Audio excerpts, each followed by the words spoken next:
सुबह JP power ventures limited में इस हफ्ते दो ब्रेकआउट देखने को आपको मिले, लेकिन स्टिल अभी भी आप लोग रेंज बाउंड हो। क्या ये रेंज आने वाले वीक में टूटेगी, यानी अब हमको रिस्ट्रिक्शन के ऊपर का ब्रेकआउट मिलने वाला है या फिर नहीं? इन सभी चीजों को समझेंगे कि आने वाले वीक की क्या पॉसिबिलिटी है। साथ में क्वार्टर टू का प्री एनालिसिस यहां पर समझेंगे, क्या क्या नंबर्स कंपनी दे सकती है इस क्वार्टर के अंदर, यानी क्वार्टर टू सितंबर में। तो वीडियो की शुरुआत करते हैं। वी आर NISM 7 सर्टिफाइड, तो सब्सक्राइब जरूर कर देना।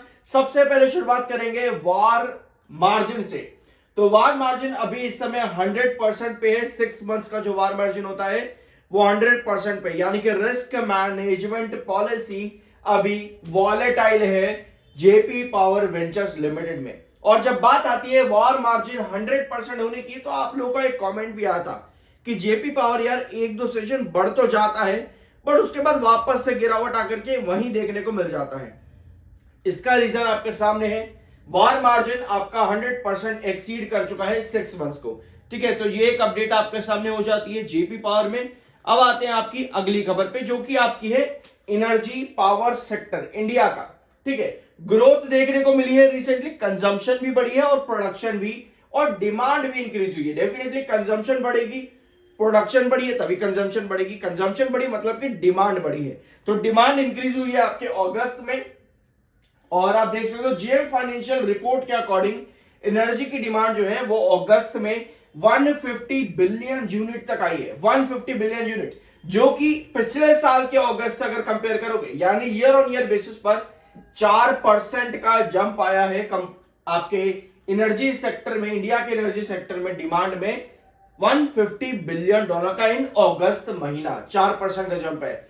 वेयर एज जून, जुलाई और मई के महीने में पावर डिमांड जो थी वो आपको 2% तक कम होती देखने को मिली थी। यानी कि अगस्त के पहले जुलाई और मई के महीनों के अंदर पावर डिमांड आपकी ईयर ऑन ईयर बेसिस पर 2% तक की कम हुई थी, बट अब आपका 4% का इंक्रीज आया है। अब भैया डिमांड बढ़ी है तो मतलब कि कैपेसिटी भी इंक्रीज हुई है, जो कि अब आ चुकी है 541 मेगावाट पे, मच हायर देन 117 मेगावाट जो कि अगस्त 2024 में थी। भैया तो कैपेसिटी भी आपकी इंक्रीज हुई है, 541 पर आ चुकी है। 2024 में 117 मेगावाट पर आपकी कैपेसिटी थी 2024 अगस्त में। तो ये कुछ अपडेट्स है आपकी पावर एनर्जी सेक्टर में।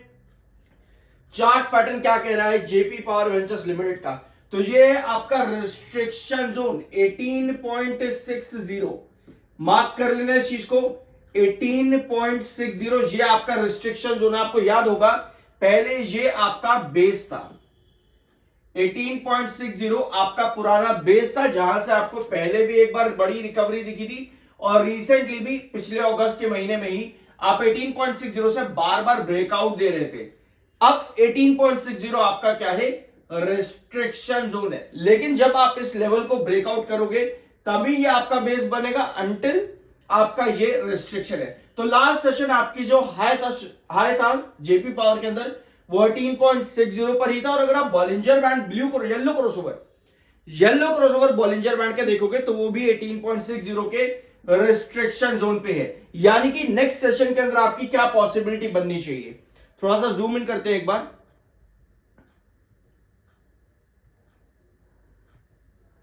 यहां पे देखो, ये आता है आपका 18.60 का लेवल। ठीक है, ये है 18.60। आपकी जो क्लोजिंग आई है पिछले सेशन के अंदर वो कुछ इस तरह की है।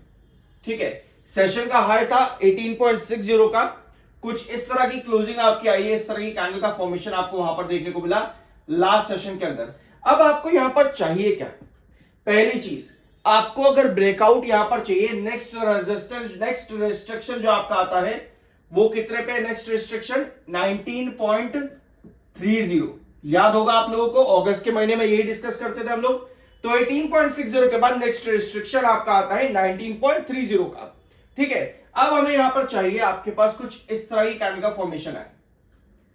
ठीक है, इसको हम क्या कहते हैं? इस तरह की कैंडल अगर आपकी बनती है इसको हम कहते हैं ब्रेकआउट और सस्टेनेबिलिटी। अगर आपकी ये कैंडल फॉर्म होती है तो आपका जो ब्रेकआउट की कंडीशन है वो डेफिनेटली 19.30 के पास जा रही है। 19.30 के पास डेफिनेटली जा रही है। अब हमारी दूसरी कंडीशन क्या बनती है, एक तो हमें पता लग गया कि भैया आपकी सस्टेनेबिलिटी चाहिए, 18.60 के ऊपर क्लोजिंग आए और सस्टेन कर जाए इस तरह से। दूसरी पॉसिबिलिटी आपकी आती है कि मानते हैं कि कमिंग सेशन में आप 18.60 पे ब्रेकआउट तो दे दोगे, लेकिन वहां पर जाते ही आपकी ऊपर की टेल लंबी हो जाए जो कि सेल को इंडिकेट करती है, तो उस कंडीशन पर आपकी सस्टेनेबिलिटी नहीं बनती, फिर आपका ब्रेकआउट कैंसल आउट हो जाता है और फिर आप वापस से नीचे गिर जाओगे 18.60 का रिस्ट्रिक्शन फेस करते हुए। तो अगर आपको ब्रेकआउट चाहिए, आपको समझ में आ चुका है आपको क्या चाहिए, आपको कैंडल पर नजर रखनी होगी नेक्स्ट सेशन के अंदर, जो कि बननी चाहिए एक ग्रीन कैंडल, ठीक है, जो कि एक ग्रीन कैंडल बननी चाहिए। तो ये पॉसिबिलिटी आपकी रहेगी अभी जेपी पावर वेंचर्स लिमिटेड में, अगर आपको ब्रेकआउट चाहिए आने वाले हफ्ते के अंदर। अब डिस्कस करते हैं कंपनी के क्वार्टर 2 के नंबर्स की पॉसिबिलिटी क्या है, यानी कि रेवेन्यू प्रॉफिट्स कंपनी क्या दे सकती है। सब्सक्राइब के बिना मत जाना, because we are NISM 7 certified में आ जाएगा। वी आर NISM 7 सर्टिफाइड, तो सब्सक्राइब भी कर दिया करो, अच्छा लगता है, आप एक बढ़िया जगह पे हो, ठीक है। तो अब यहां पर देखते हैं कंपनी का प्री एनालिसिस, शुरुआत करेंगे 2022 से, ठीक है। 2022 का डाटा अवेलेबल है क्या? यस।